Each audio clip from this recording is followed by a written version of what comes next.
If you want to have an example of an email sales tracker, you must watch this video till the end.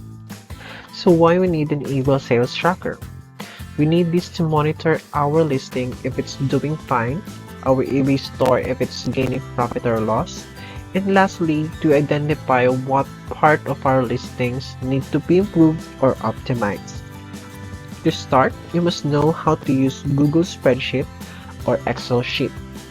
Then create your column as well, your column title.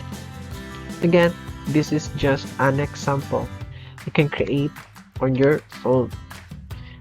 First is the date. We need to write down the date to monitor if our listing is good for a days, weeks, or months, and if it's not, we need to decide if we should delete it or do some optimization.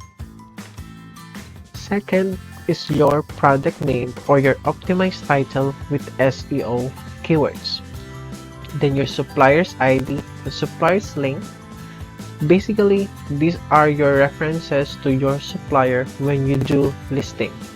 You can track it if it's out of stock or has a movement on the price.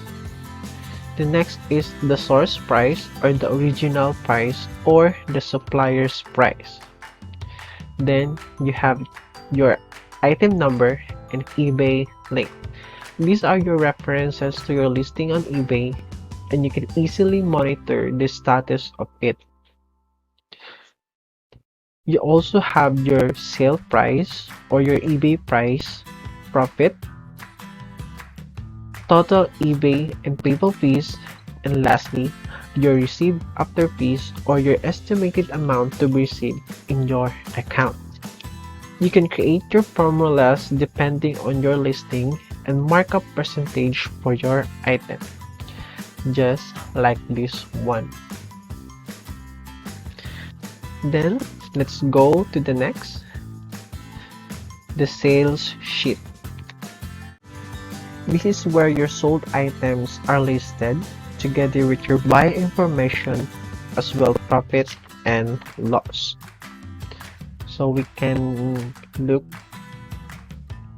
on this sales sheet, and as you can see, you have the date, the purchase order number, the record number, the buyer ID, and some information of your buyer.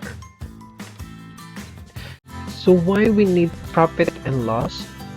Because price in your supplier may change time to time, and it's very important to track it so that you can change it, especially for those who are manually listing on eBay. You really need to have an eye on this because you don't want a loss to your business. And here, as you can see, in eBay fees percentage are all the same, for we come up with an average eBay fees to prevent loss just in case the price item just dropped. The PayPal fees is only 2.9%, but we come up with 3.4% to include the £0.3 in PayPal fee. Basically guys, this is an example of a eBay sales tracker on eBay UK. So that's all, and I hope you learned from this video. Happy listening!